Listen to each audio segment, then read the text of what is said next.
सत्ता में अब बात करते हैं ईरान में हुए उस सनसनीखेज मर्डर की जिसके बाद विध्वंसक युद्ध वाली चिंगारियां भड़क रही हैं। सोचिए, इजराइल और हमास के युद्ध के बीच हमास चीफ हानिया ईरान के नए राष्ट्रपति मसूद पेजेश्कियान के शपथ ग्रहण समारोह में हिस्सा लेने के लिए तेहरान जाता है और तेहरान में ही शपथ ग्रहण समारोह के कुछ देर बाद उनकी हत्या हो जाती है। हमास चीफ हानिया का ये वीडियो उस वक्त का है जब वो शपथ ग्रहण समारोह में शामिल हुआ।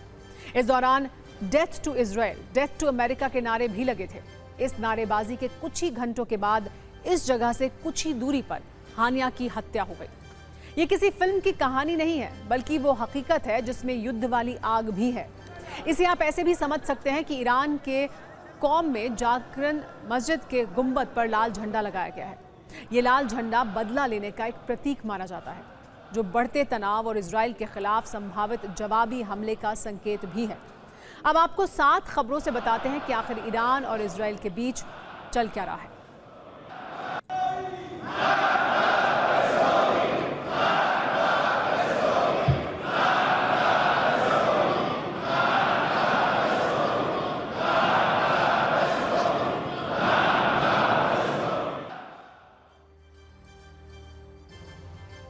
ईरानी राष्ट्रपति भवन से सिर्फ 150 मीटर दूर हमास चीफ हानिया की हत्या की गई। उस हानिया की जिसे ईरान ने शपथ ग्रहण समारोह में बुलाया था। ईरान की सबसे सुरक्षित जगह IRGC के गेस्ट हाउस में हानिया मारा गया। ईरान में कल देर रात हानिया के घर पर मिसाइल स्ट्राइक की गई थी। हानिया के साथ उसका बॉडीगार्ड भी मारा गया।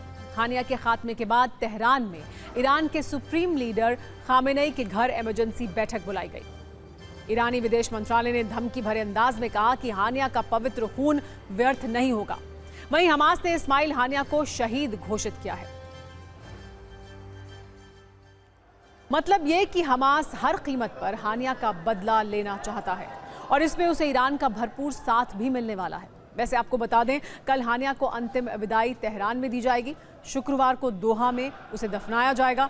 लेकिन सवाल यह है कि क्या अब हानिया के अंत से नए युद्ध का आरंभ होगा? ईरान ने हानिया का मारा जाना अपने आप में एक बहुत बड़ा संकेत है। इससे ईरान और हमास की गुप्त दोस्ती वाले संदेश भी हैं और इस हत्या पर अलग अलग थ्योरी भी हैं। इसे हाल की कुछ घटनाओं से भी समझते हैं। सवाल यह है कि ईरानी राष्ट्रपति के शपथ ग्रहण के बाद हमास चीफ पर हमले के मायने दरअसल क्या हैं? इजराइल के प्रधानमंत्री नेतन्याहू के अमेरिका से लौटने के बाद ही हानिया को क्यों मारा गया? इजराइल और हमास में सीज फायर को लेकर CIA चीफ और ब्लिंकन की बातचीत हुई। इन कोशिशों के बीच हत्या की वजह क्या है? एक सवाल यह भी है कि चीन में अरब नेताओं की बैठक के तुरंत बाद हानिया पर हमला क्यों हुआ? ईरान के पूर्व राष्ट्रपति रईसी की मौत के बाद हानिया पर हमले का दरअसल मतलब क्या है?